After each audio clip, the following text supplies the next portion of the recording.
but some readings have proven historically more influential than others, largely because they answer more of our questions.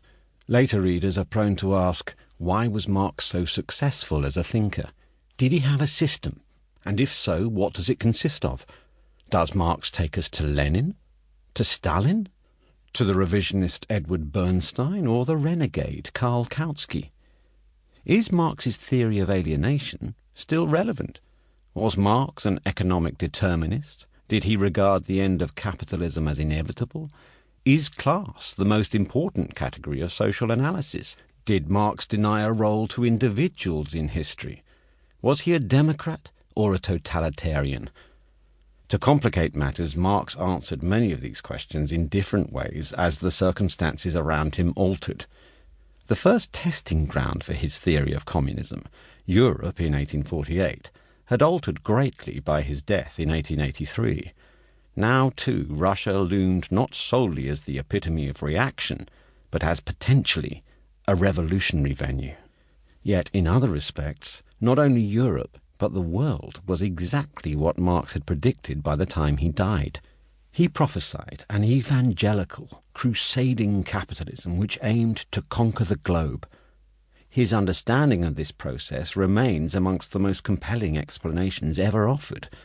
The great secret of Marx's success, it is argued in this book, lay in his ability to synthesize this vision into a few simple formulae which the masses could easily digest, while presenting a complex and all-encompassing world view which was captivating and intellectually stimulating to the well-educated.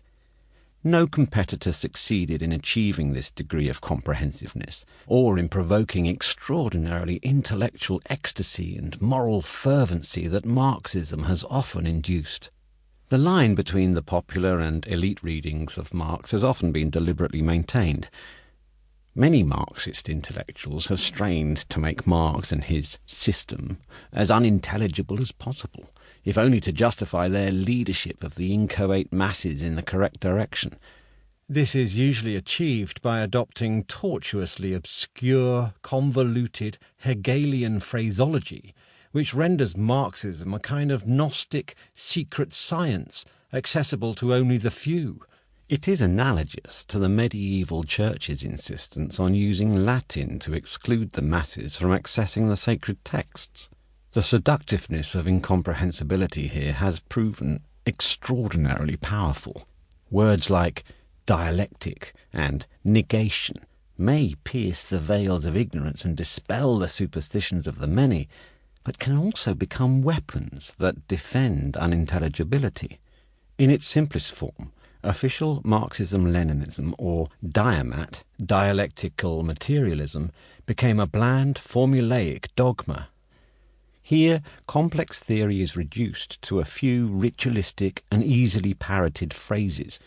This world-view purports to answer every question, and is invoked ever more shrilly and insistently in response to any query or doubt.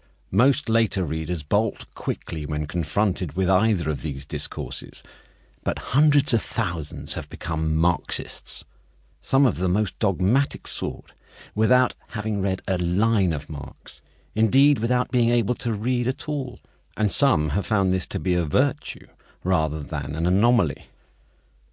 Those who do read Marx carefully view him variously as a philosopher, an economist, a historian, a sociologist, a political theorist, even a literary craftsman.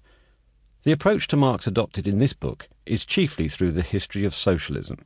Like many other disappointed 19th century radicals, Marx thought communism, a variety of socialism, answered the most burning issue of the time, the rapid spread of capitalism.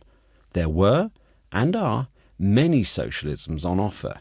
Just which ones Marx adopted, and why, and with what consequences, are the most important questions we may ask of his writings today. But we must treat Marx as critically as we would any other thinker, not reverently, but giving credit where credit is due.